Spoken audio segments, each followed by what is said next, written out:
संकटांची मालिका संपत नाहीये. घाबरू नका. दत्त महाराज तुम्हाला हा गुप्त संकेत देत आहेत. अनेकदा आयुष्यात असा काळ येतो की एका संकटातून बाहेर पडतो न पडतो तोच दुसरे मोठे संकट आवासून समोर उभे राहते.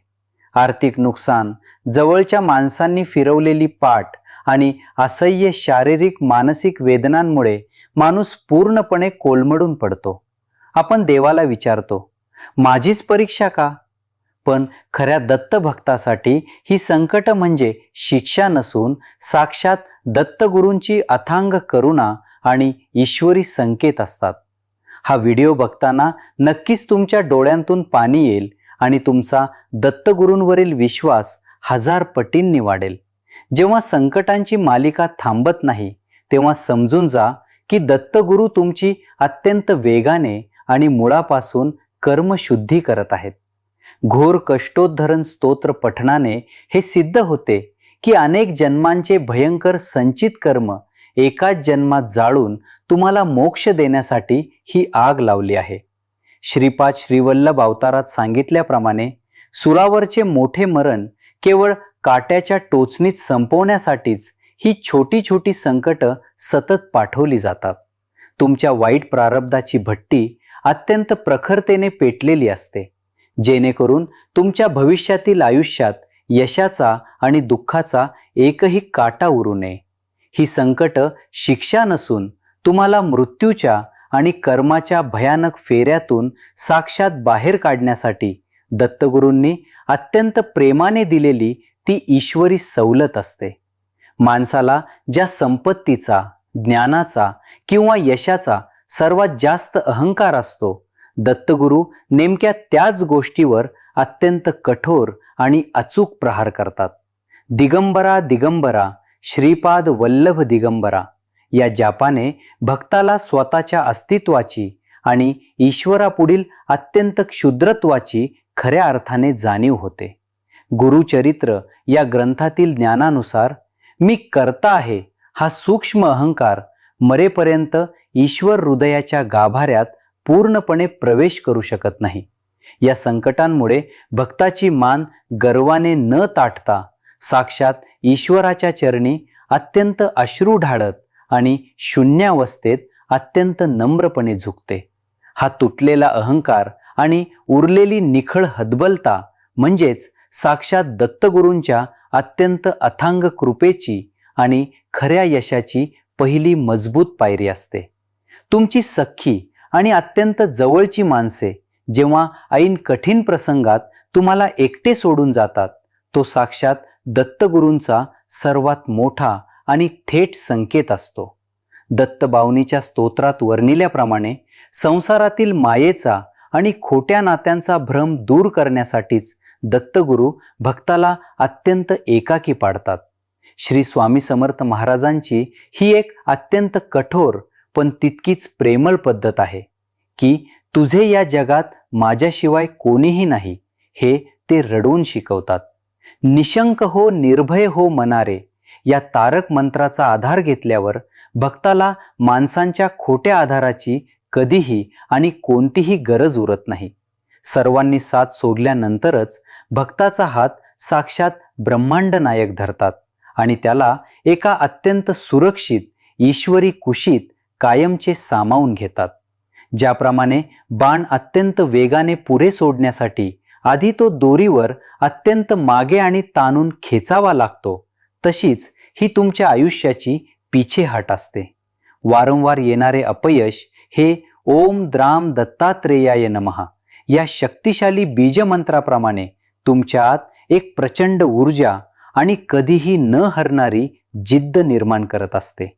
श्री गुरुचरित्र पारायणाने मिळणाऱ्या ज्ञानानुसार जुन्या आणि तकलादू घराची अत्यंत कठोर मोडतोड केल्यावरच तिथे यशाचा एक भव्य राजवाडा उभा राहतो. दत्तगुरू तुम्हाला सामान्य यशासाठी नाही तर समाजासाठी एक दीपस्तंभ बनवण्याच्या अत्यंत मोठ्या आणि दैवी प्रक्रियेतून तावून सुलाखून काढत असतात.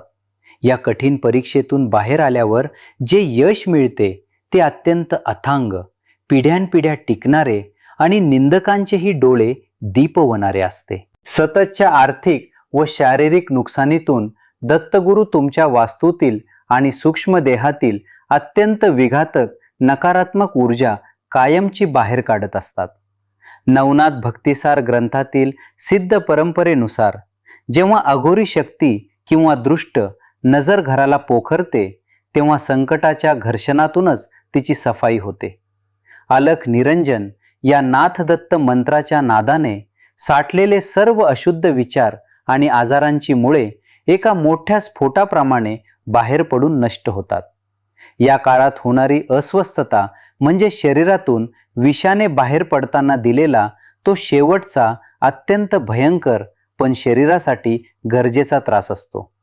एकदा का ही सूक्ष्मशुद्धी पूर्ण झाली की दत्तगुरूंच्या अत्यंत प्रखर नृसिंह तेजाने भक्ताचे घर आणि देह एका पवित्र अभेद्य मंदिरात रूपांतरित होतो. अपेक्षा भंगाचे दुःख जेव्हा वारंवार वाट्याला येते तेव्हा हळूहळू माणसाच्या मनातील भौतिक गोष्टीबद्दलची हाव आणि आसक्ती अत्यंत नैसर्गिकरित्या मरण पावते. ओम नमो भगवते दत्तात्रेयाय या सिद्ध मंत्राच्या जपाने मला हे हवे आणि ते हवे या सर्व सकाम इच्छा अत्यंत क्षुल्लक आणि निरर्थक वाटू लागतात. श्री नृसिंह सरस्वती महाराजांच्या कृपेने भक्तामध्ये अत्यंत उच्च दर्जाची निष्काम शरणागती आणि जे देशील त्यात समाधान ही सात्विक विरक्ती येते. जेव्हा भक्त जगाकडे काहीही मागत नाही तेव्हाच दत्तगुरू त्याला साक्षात त्रैलोक्याचे वैभव अत्यंत अनपेक्षितपणे आणि दासासारखे पायाशी आणून देतात. अपेक्षेच्या अंतातून मिळणारा हा अद्वैत ब्रह्मानंद आणि स्थितप्रज्ञ अवस्था साक्षात दत्तगुरूंच्या अथांग प्रेमाचे सर्वात मोठे आणि जिवंत रूप असते. सर्व काही सुरळीत असताना देवाची पूजा सगळेच करतात, पण जेव्हा रडण्याशिवाय पर्याय नसतो तेव्हाच भक्तीची अत्यंत खरी आणि सत्व परीक्षा होते.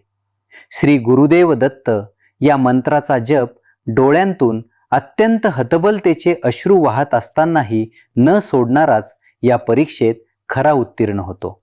श्री गजानन महाराज आणि दत्त परंपरेतील संत हे पाहतात की माझे लेकरू दुःखात असताना माझा हात सोडते का की तो अधिक घट्ट धरते. जो भक्त या भयंकर अग्निपरीक्षेतही स्वामी तुम्ही आहात ना, मग मला कुणाची भीती नाही हा विश्वास ठेवतो, त्याचा हात दत्तगुरू स्वतःच्या हृदयात घेतात. ही परीक्षा पास झाल्यावर आयुष्यात परत कधीही रडण्याची वेळ येत नाही, कारण भक्ताचे सारे अश्रू साक्षात ईश्वराने कायमचे पुसलेले असतात. अनेकदा आपण ठरवलेली कामे अचानक बिघडतात किंवा हातातोंडाशी आलेला घास हिरावून घेतला जातो, ज्यामुळे आपण देवाला अत्यंत दोष देतो. पण श्रीपाद श्रीवल्लभ चरितामृत ग्रंथात सांगितल्याप्रमाणे जे आपल्या कल्याणाचे नसते ते साक्षात श्रीपाद प्रभू अत्यंत निर्दयपणे आपल्यापासून दूर करतात. श्रीपाद राजम शरणम प्रपद्ये या जपाने नंतर असे सत्य उलगडते की त्या छोट्या अपयशामुळेच तुमचे एका अत्यंत मोठ्या आणि जीवघेण्या संकटातून साक्षात रक्षण झाले आहे. गमावलेल्या गोष्टीपेक्षा हजार पटींनी चांगली, सुरक्षित आणि अत्यंत सात्विक गोष्ट दत्तगुरू अगदी अचूक वेळी आणि अनपेक्षितपणे भक्ताच्या पदरात टाकतात.